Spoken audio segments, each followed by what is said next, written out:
Cops, real cases, real criminals. Stories told by the cops who lived them and will remember them the rest of their lives. Talk Cops.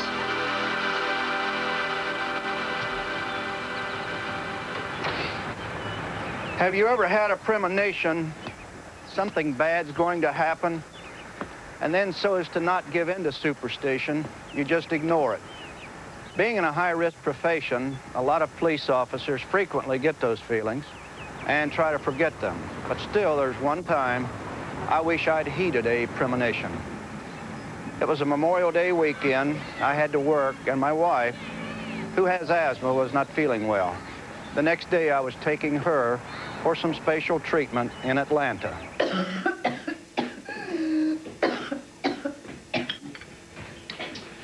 So you want to leave tomorrow when, about 8, 9 o'clock?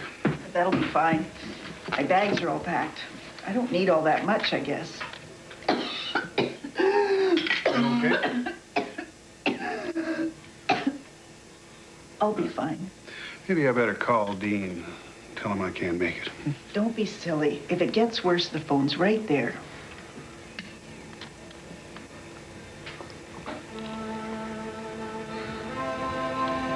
There's something else bothering you, isn't there?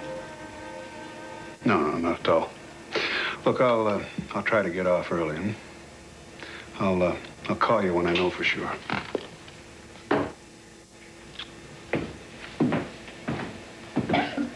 I was concerned about Sharon and the hospital procedure she was facing. But that really wasn't my main worry. All day long, I'd had this nagging feeling that just wouldn't go away. A feeling that something real bad was about to happen. I started my shift at 4 o'clock, cleaned up some paperwork, and was talking with Susan, our dispatcher, when the lieutenant came in. Dean, can I have a word? Sure. So, how's Sharon? Well, this asthma doesn't get any better. We're taking her down to Atlanta tomorrow. The hospital unit there is going to flush her lungs out. Boy, that sounds rough. Yeah. Well, you give her my best now. Yeah, thanks, Dean. I'll do that. You know, Dean, her spirits are good, but... What?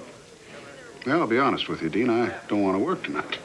I mean, maybe it's just worrying about Sharon and all, you know, but I'd like the evening off. Bob, I'd like to, but I can't. Memorial Day weekend? I need every available vehicle on the road. Yeah, well, I understand. Come on, get you a cup of coffee. Make you feel better. Yeah, good.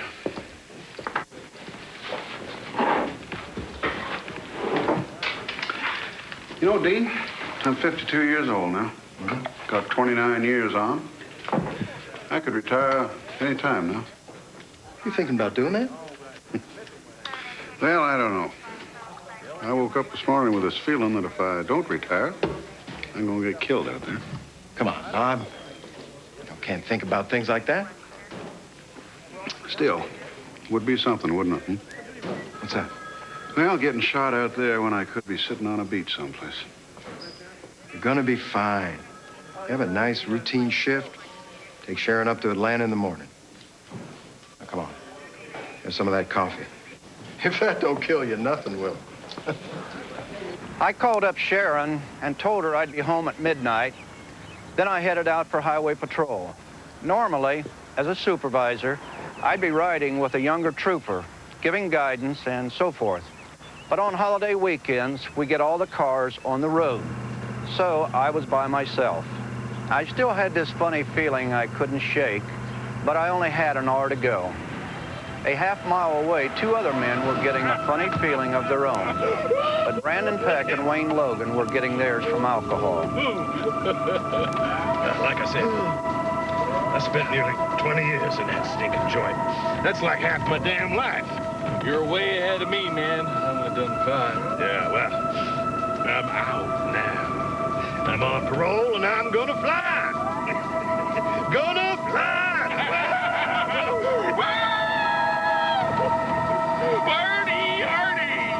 Put this thing in order. They were driving erratically, coming to the attention of 2 off-duty security guards, Rick Carell and William Knopf.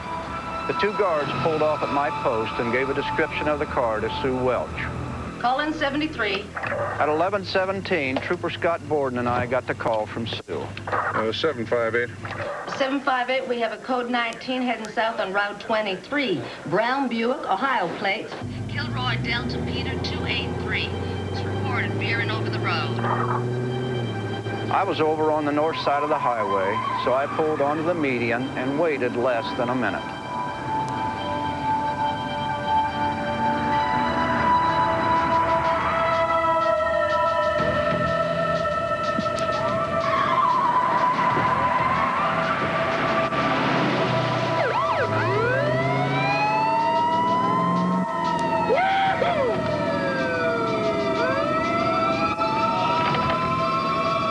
Come on! Step on it! 758. They're running on me. You better send me some backup. On its way, 758. 23, southbound.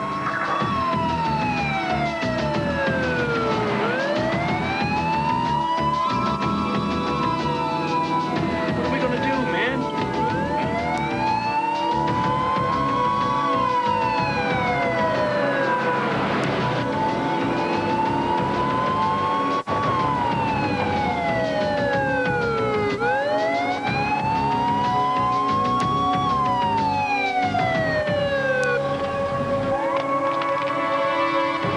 What the hell are you doing, man? You ain't got nothing on us up speed. Shut up. I've done enough time. 758.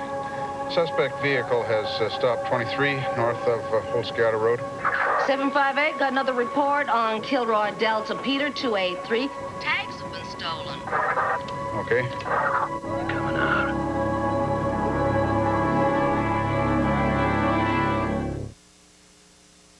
Serious. Sometimes tags get lost and a computer registers them as stolen.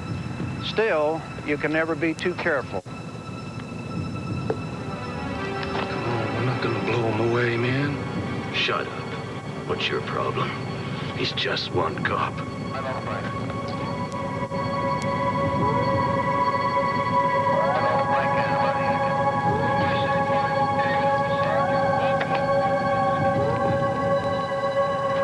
Okay.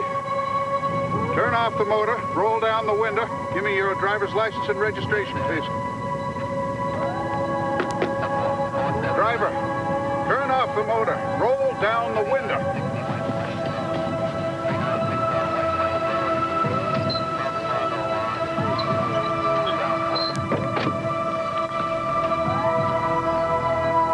Is this what you want? Oh, God! Son of a bitch! God dang!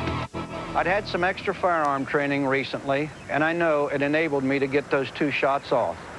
At this point, though, I had no idea if either bullet had connected. My chest was hurting real bad, and I thought I bought it this time. Watch him! Watch him! You're crazy, man. We're gonna die. Shut up! I'll do you too.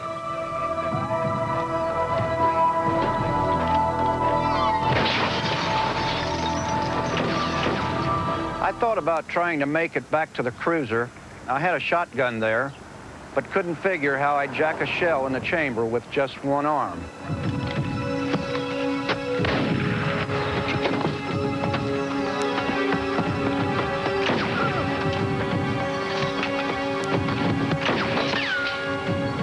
His hands and face were bloody, so I thought, well, I've done a little good, but I was really worried about the other guy.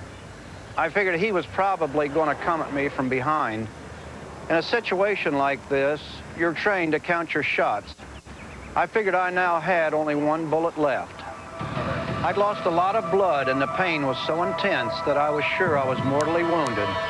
But I felt, if I'm dying, I'm arresting him first. I'm going to give you one more chance. Now, you throw your gun out.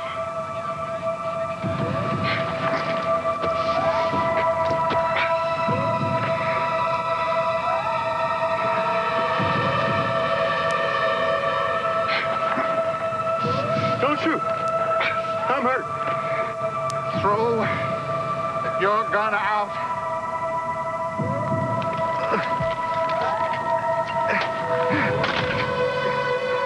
All right. Now, you step out of the car. shoot, man. Kneel down.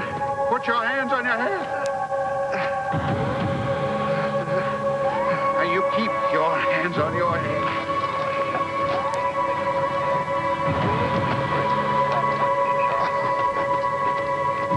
Oh.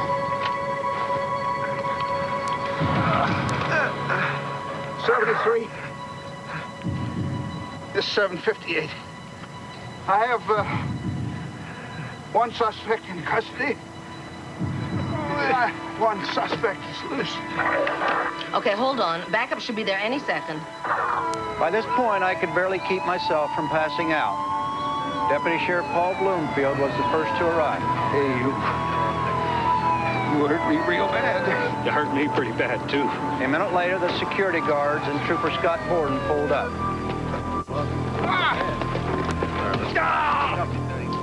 Listen, Hoppy. If I die, that's the guy that shot me. What the hell is this country coming to?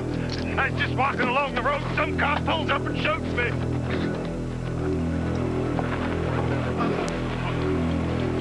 More backup arrived and took the shooter away. As they searched for the second man, they loaded me in the ambulance. Okay? Calling 10-5, they coming completely broken. Hey, Lieutenant. Bob, I'm going to get Sharon and bring her to the hospital. You better be careful how you tell her now. I don't want her going into asthmatic shock. Yeah, don't worry. I'm going to tell her it's just your elbow. Guess I should have given you the night off, huh? Guess I better learn not to ignore premonitions, huh? They transferred me to a specialist in Columbus, and cruisers from every jurisdiction turned out along the highway as the ambulance went by. It was like an honor guard, some 80 miles long. One thing surprised me afterwards. When they checked my revolver, they found it was empty. I'd miscounted my shots. Somehow, though, I'd managed to arrest a dangerous offender using one arm and an empty gun. In a moment, Georgia Bureau of Investigation Special Agent Nita Weston tracks a Weston and the case of Julie.